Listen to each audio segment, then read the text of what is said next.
Class 11th की chemistry में पहला लेक्चर हम व्हाट्सएप के माध्यम से पढ़ चुके हैं। दूसरा लेक्चर हम स्टार्ट कर रहे हैं। पहले लेक्चर में हमने ठोस के बारे में पढ़ा था, यानी पदार्थ की जो अवस्थाएं हैं उनके बारे में हमने पढ़ा था। ठीक, उसमें हमने एक अवस्था के बारे में चर्चा भी कर ली थी। वो अवस्था थी ठोस अवस्था। कौन सी अवस्था थी? ठोस अवस्था। ठीक, तो ठोस के बारे में हमने चर्चा की थी कि ठोस क्या होते हैं। पदार्थ की वह अवस्था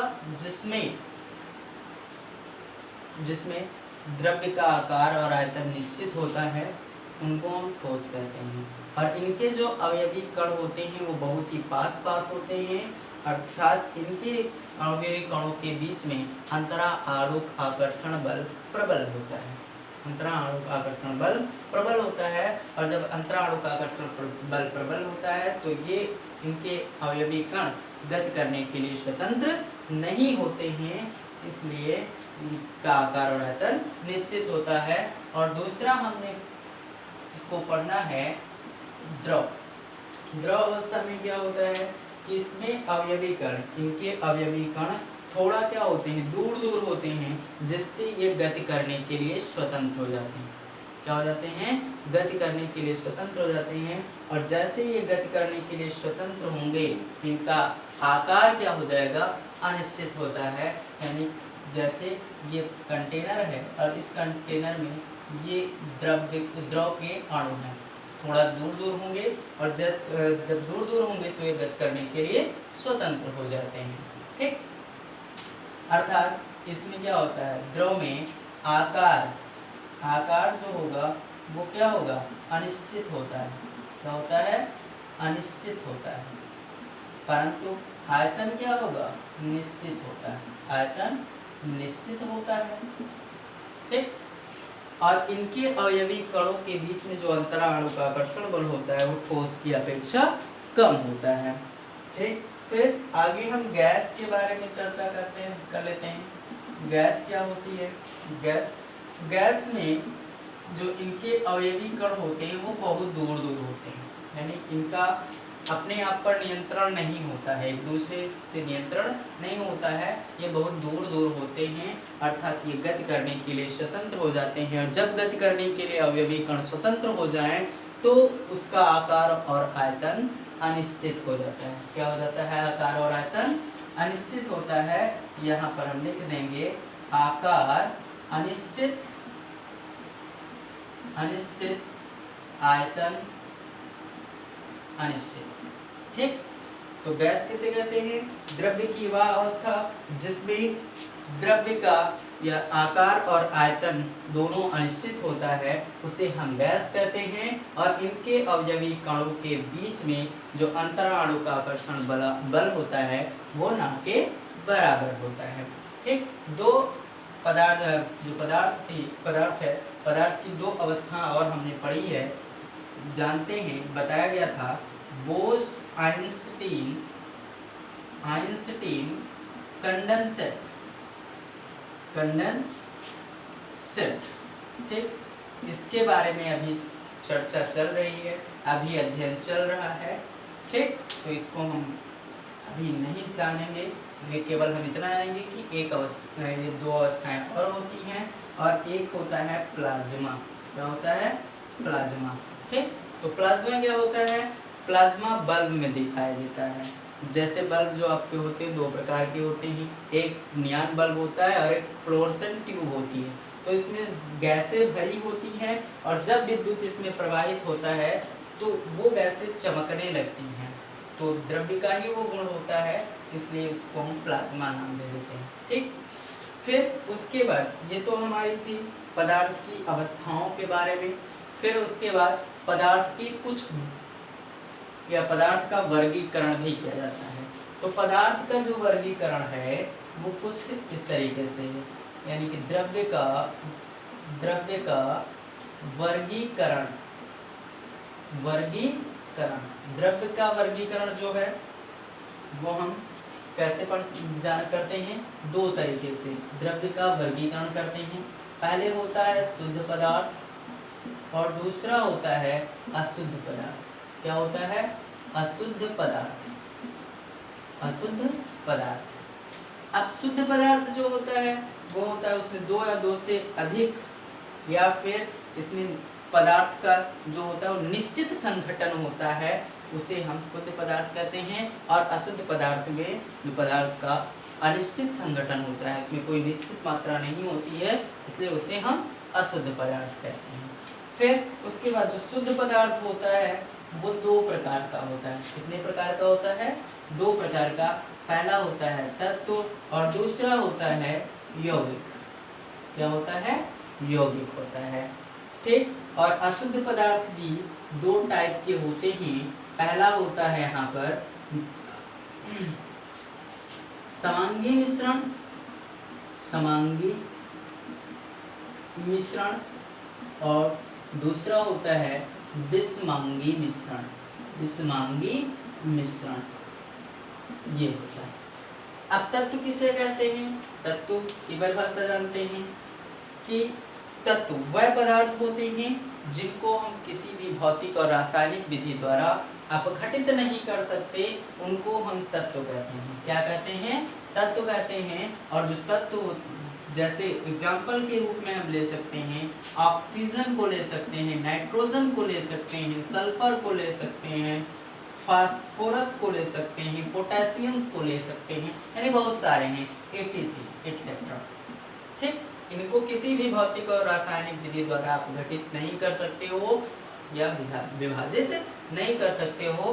और तत्व को भी फिर से हम क्या करते हैं? डिवाइड कर देते हैं, और वो तीन पार्ट में हो जाते हैं। कितने पार्ट में हो जाते हैं? तीन पार्ट में। पहला पार्ट होता है धातु, दूसरा होता है अधातु, और तीसरा होता है उपधातु। ठीक। धातु मतलब मेटल, अधातु नॉन मेटल, और अधातु उपधातु। उपधातु होता है मेटलाइट्स। ठीक। तो यहाँ पर धातु के बारे में चर्चा करना है। क्या करना है? धातु के बारे में, अधातु के बारे में, उपधातु के बारे में। तो जो धातु होता है उसको धातु को हम कह सकते हैं या परिभाषा रूप में कि वह पदार्थ या वह तत्व जो इलेक्ट्रॉन त्याग कर धनायन बनाने की प्रवृत्ति रखते हैं, उनको हम धातु कहते हैं। ठीक। और धातु में चमक होती है, अधातु वर्धनीयता होता है, तन्यता होता है, यानी बहुत सारे गुण होते हैं। ठीक। ये भंगुर नहीं होते हैं। ठीक। आघात वर्धनीयता का मतलब है कि अगर इनको पीटा जाए तो ये बढ़ जाते हैं, और तन्यता का मतलब होता है कि खींचने पर भी ये बढ़ जाते हैं, इसलिए धातु के हितार बनाए जा सकते हैं। ठीक। अब इसमें जैसे एग्जाम्पल के रूप में आपको मिलेगा, जैसे लोहा, लोहा है, सिल्वर है, गोल्ड है, बहुत सारी धातुएं हैं। ठीक। कॉपर है। और अधातु वह पदार्थ जो या वह तत्व जो इलेक्ट्रॉन ग्रहण कर ऋणायन बनाने की प्रवृत्ति रखते हैं, उनको हम अधातु कहते हैं। क्या कहते हैं? अधातु कहते हैं। अधातुओं में चमक नहीं होती है, आघात वर्धनीयता नहीं होती है, ये विद्युत के कुचालक होते हैं। परंतु धातु को विद्युत का सुचालक होता है, ये विद्युत का कुचालक होता है। ये भंगुर होते हैं। क्या होते हैं? भंगुर होते हैं। और एग्जाम्पल के रूप में मिलेगा तो क्या? ऑक्सीजन है, नाइट्रोजन है, सल्फर है, बहुत सारी जितने भी तत्व हैं ऐसे जिनके ऊपर माइनस का चार्ज होता है, वो सारे के सारे अधातु होते हैं। ठीक। और जब ये दोनों गुण आपस में मिल जाते हैं तो उनको उपधातु कहते हैं। या ऐसे तत्व जिनमें धातु और अधातु दोनों के गुण होते हैं, उनको हम उपधातु कहते हैं। जैसे आर्सेनिक, आर्सेनिक और जर्मेनियम, जर्मेनियम, ये दो तत्व ऐसे हैं जो उपधातु जैसा व्यवहार करते हैं। ठीक। फिर उसके बाद हम यौगिक में चलते हैं। तो यौगिक क्या होता है कि जब दो या दो से अधिक पदार्थ, जब दो या दो से अधिक तत्व, एग्जाम्पल यहाँ पर लिखेंगे, जब दो या दो से अधिक तत्व आपस में एक निश्चित संगठन में होते हैं तो उनको हम कहते हैं यौगिक। जैसे कि H2O, NH3, CO2, ठीक, CH4, ये सारे के सारे आपके यौगिक हैं। और फिर यौगिक जो होते हैं वो दो प्रकार के होते हैं। कितने प्रकार के होते हैं? दो प्रकार के यौगिक आपको मिलते हैं। जो पहला प्रकार का यौगिक है वो होता है कार्बनिक। क्या होता है? कार्बनिक, या फिर हम पहले अकार्बनिक को लिख देते हैं, यानी कि अकार्बनिक यौगिक, अकार्बनिक यौगिक, कार्बनिक यौगिक होगा। और दूसरा जो होगा वो होगा आपका कार्बनिक यौगिक। क्या होगा? कार्बनिक यौगिक, कार्बनिक यौगिक हो जाएगा। अब अकार्बनिक यौगिक क्या होता है? कार्बनिक यौगिक क्या होता है? तो अकार्बनिक यौगिक वह यौगिक, या फिर कह सकते हैं कि कार्बन के यौगिकों को छोड़कर जितने भी यौगिक हमको मिलते हैं वो सारे के सारे अकार्बनिक होते हैं, अकार्बनिक यौगिक होते हैं। जैसे ऊपर एग्जांपल लिखा है उसमें दो अकार्बनिक है, दो कार्बनिक लिखा हुआ, तो इसमें आपको H2O, NH3, NH4Cl, ये सारे के सारे जितने भी यौगिक हैं यहाँ पर अकार्बनिक यौगिक हैं। और कार्बनिक यौगिक किसे कहते हैं? वह यौगिक, वह यौगिक या फिर कार्बन के जितने भी यौगिक हैं वो सारे के सारे कार्बनिक यौगिक होते हैं। एग्जाम्पल में आपको CH4 मिलता है, C2H6 मिलता है, बहुत सारे कंपाउंड ऐसे हैं जो कार्बनिक यौगिक, कार्बन के यौगिक, ठीक, बहुत संख्या है कार्बनिक यौगिकों की, ठीक। और जो सबसे पहला कार्बनिक यौगिक था प्रयोगशाला में बनाया गया था वो फोलर ने बनाया था, और वो कौन सा था? यूरिया था। क्या था? यूरिया था। फिर उसके बाद हम समांगी मिश्रण और विषमांगी मिश्रण के बारे में चर्चा करते हैं, अशुद्ध पदार्थों के बारे में। तो समांगी मिश्रण वह पदार्थ, या फिर जब दो या दो से अधिक पदार्थ इस तरीके से मिले होते हैं या इस प्रकार मिले होते हैं कि उनके अवयवी कणों को अलग अलग नहीं देखा जा सकता और वो एक निश्चित मात्रा में होते हैं, तो उनको हम समांगी मिश्रण कहते हैं। जैसे चीनी और पानी का घोल, चीनी और पानी का घोल, ठीक, ये चीज। फिर उसके बाद विषमांगी मिश्रण। विषमांगी मिश्रण क्या होता है? वह पदार्थ या ऐसे मिश्रण जिनमें दो या दो से अधिक पदार्थ एक अनिश्चित मात्रा में मिले होते हैं और उनके अवयवी कणों को अलग अलग देखा जा सकता है, वो विषमांगी मिश्रण होते हैं। जैसे में बालू और लोहे और बालू की छीलन, लोहे की छीलन और बालू का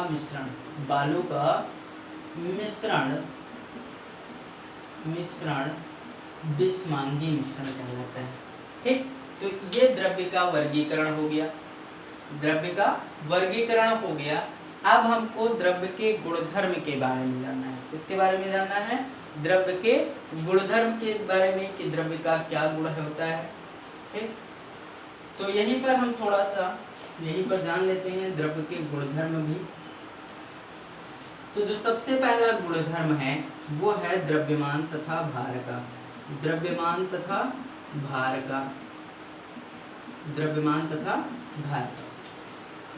तथा भार क्या होता है? किसी पदार्थ का द्रव्यमान क्या होता है और भार क्या होता है?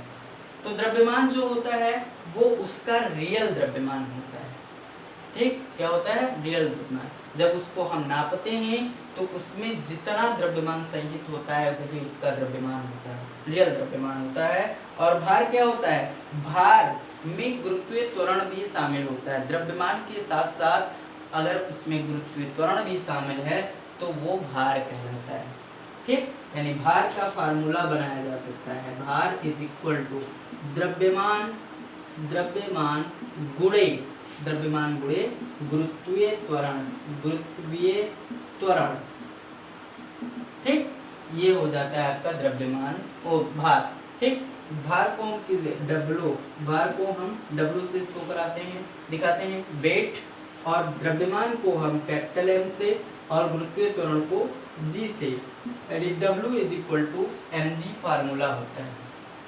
ठीक, गुरुत्वीय त्वरण का मान कितना होता है 9.8 मीटर पर सेकेंड। ठीक, मीटर पर सेकेंड स्क्वायर। ठीक है, और इन दोनों के बीच में जो डिफरेंस है, क्या डिफरेंस होता है इन दोनों के बीच में?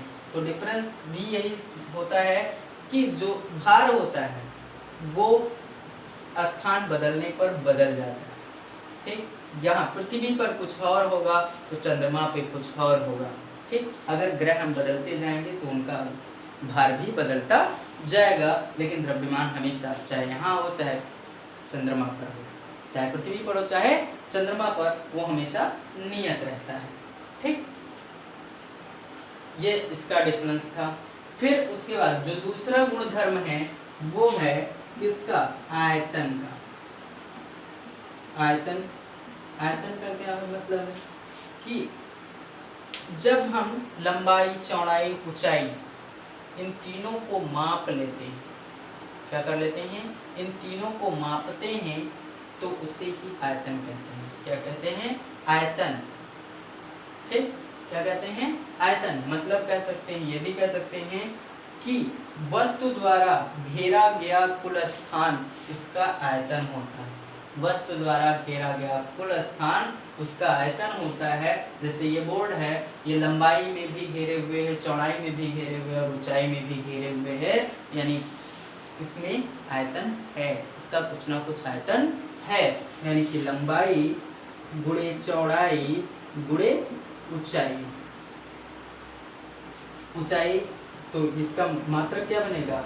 ये तीनों मीटर में नापे जाते हैं, इसलिए इसको मीटर क्यूब दिखाते हैं। ठीक, और जो अगला है तीसरा है, तीसरे में आपको घनत्व मिलेगा। क्या मिलेगा? घनत्व। घनत्व क्या होता है? इकाई द्रव्यमान में, इकाई द्रव्यमान में, ठीक है, उपस्थित पदार्थ की मात्रा को, उपस्थित पदार्थ की मात्रा को घनत्व कहते हैं। क्या कहते हैं? घनत्व। यानी फार्मूला जो होगा वो द्रव्यमान बटे आयतन होगा। क्या होगा? द्रव्यमान बटे आयतन। तो द्रव्यमान किस में नापा जाता है? किग्रा में, और आयतन को मीटर क्यूब में। तो क्या मात्रक हो जाएगा? किग्रा प्रति मीटर क्यूब, प्रति मीटर क्यूब, मीटर क्यूब। ठीक, तो ये गुणधर्म है। एक और गुणधर्म होता है ताप का। इसका होता है ताप का। ठीक, ताप किसे कहते हैं वो भी जान लेते हैं। ताप किसी पदार्थ में उपस्थित, किसी पदार्थ में उपस्थित उसकी ऊष्मीय ऊर्जा, उसकी ऊष्मीय ऊर्जा ही क्या कहलाती है? उसका ताप कहलाती है। क्या कहलाती है? ताप कहलाती है। यानी किसी पदार्थ में उपस्थित ऊष्मीय ऊर्जा को पदार्थ का ताप कहते हैं। ठीक, अब यहाँ पर ताप के पैमाने भी हैं, अलग अलग पैमाने हैं ताप के। तो ताप के 3 पैमाने आज चलते हैं, होते ऐसे 4 हैं, फ़ारेनहाइट, र्यूमर, सेल्सियस और केल्विन। तो र्यूमर बहुत दूर की बात है, र्यूमर अब जा चुके हैं, उनको पढ़ना हमें है ही नहीं। तो हम 3 के बारे में पढ़ेंगे।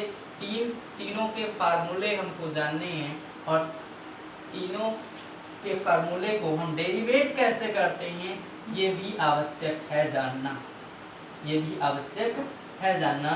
तो 3 पैमाने कौन कौन से हमको पढ़ने हैं? एक फ़ारेनहाइट का होगा, इसका होगा फ़ारेनहाइट का। ठीक, दूसरा होगा सेल्सियस का, सेल्सियस का, और तीसरा होगा केल्विन का। किसका होगा? केल्विन का। ठीक, इसको हमें इसकी हमें आवश्यकता ये होती है कि हम टेम्परेचर को अदल बदल सकते हैं। अगर सेल्सियस में दिया है तो केल्विन में चेंज कर सकते हैं, केल्विन में दिया तो सेल्सियस में चेंज कर सकते हैं, सेल्सियस में दिया तो फ़ारेनहाइट में चेंज कर सकते हैं। ठीक, तो उसके लिए हमें फार्मूला बनाना है। तो फार्मूला कैसे? ये जब पैमाने सारे बनाए गए तो फ़ारेनहाइट ने जो पैमाना बनाया था उसमें क्या किया था? जल का जो हम गलनांक लिए थे वो 32 डिग्री फ़ारेनहाइट लिया गया, और कहाँ तक ले गया वो क्वथनांक को हम इसने 180 फ़ारेनहाइट तक ले गया, ठीक। और फिर इसमें सेल्सियस ने, ये जो आपका है वो फ़ारेनहाइट का है, ये सेल्सियस का, तो सेल्सियस का जो पैमाना था वो 0 डिग्री से स्टार्ट हुआ, यानी जो गलनांक था वो 0 डिग्री सेल्सियस था, ठीक, गलनांक, ठीक। और क्वथनांक 100 डिग्री सेल्सियस हो ले गया, ठीक। और केल्विन ने क्या किया, इन्हीं पैमानों को, इन्हीं जो जो इन दोनों ने किया वही काम इसने किया, लेकिन ये कहाँ से स्टार्ट हुआ, 273 से, 273 केल्विन से स्टार्ट करके आगे तक ले गया।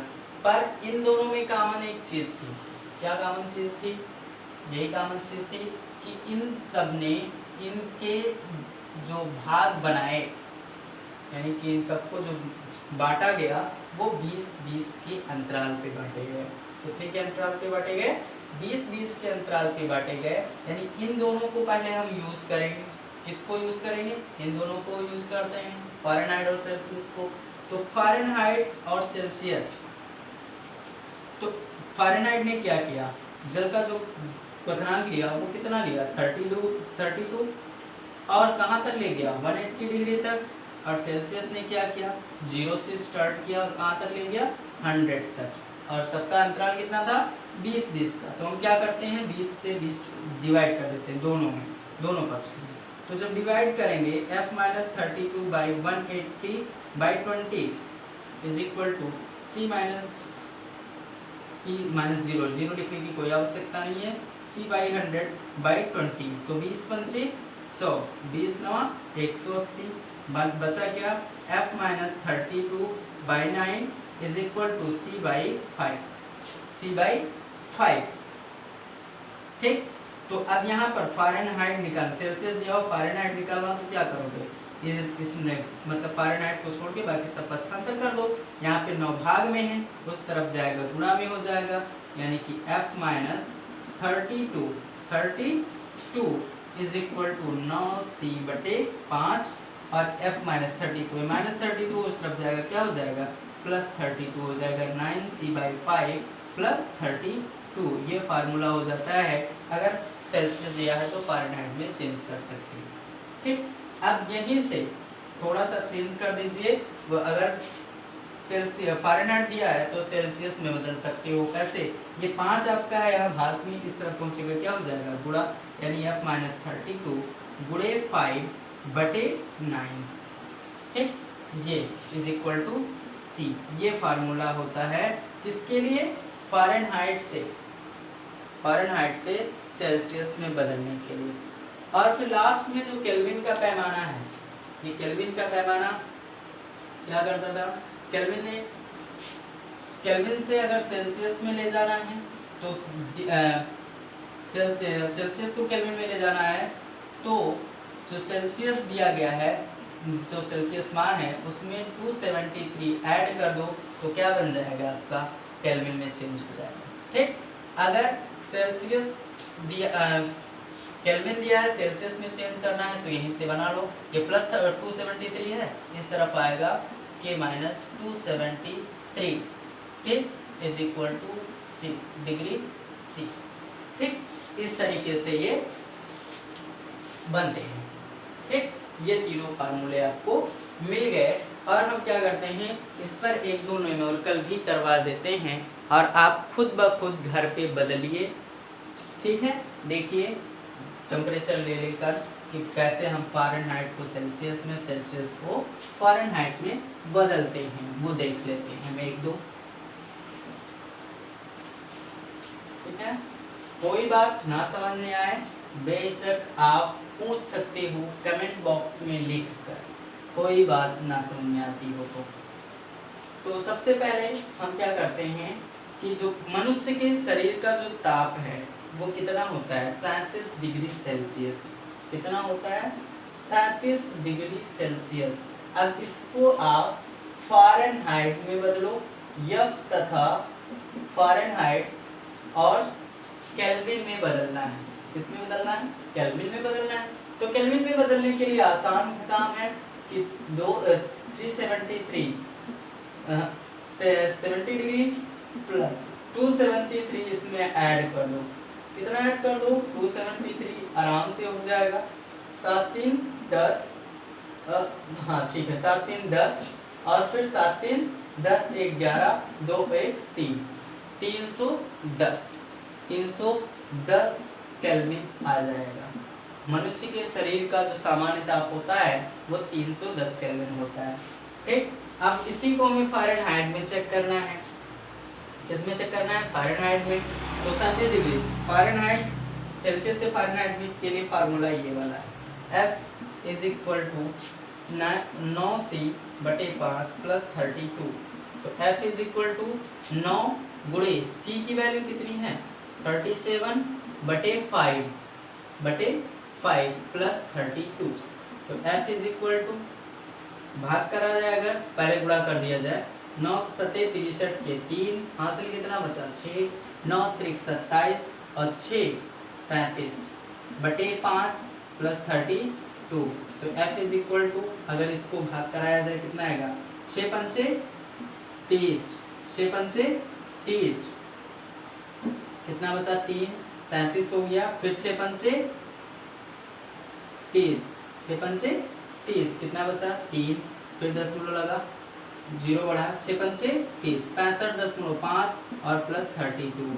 तो F इज इक्वल टू कितना आएगा? 6 2 8 और 6 3 9, 98.5 डिग्री फ़ारेनहाइट। यानी कि जो मनुष्य के शरीर का ताप होता है वो डिग्री फ़ारेनहाइट में 98.5 होता है। जो डॉक्टर्स होते हैं वो आपके शरीर का ताप इसी में नापते हैं। किसमें नापते हैं? फ़ारेनहाइट में नापते हैं। और इतना अगर सेल्सियस हो जाए तो क्या होगा? आदमी जिंदा रहेगा? नो, कोई चारा नहीं है। ठीक, तो ये चेंज कर भी दिया गया है। अब आप ऐसे कई टेम्परेचर लीजिए खुद से और उसको आप चेंज करिए फ़ारेनहाइट और केल्विन में। इसमें चेंज करना है फ़ारेनहाइट और केल्विन में, या डिग्री फ़ारेनहाइट ले लीजिए, उसको सेल्सियस और केल्विन में बदलिए। ठीक है, तो इतना आप लोग समझिए। आगे आपको नेक्स्ट लेक्चर में मिलेगा। और एक बात हम फिर से कह दे रहे हैं कि जो चीज़ ना समझ में आए वो क्या करें? कमेंट बॉक्स में आप सेंड कर दीजिए, आपको उसका उत्तर मिल जाएगा। ठीक, धन्यवाद।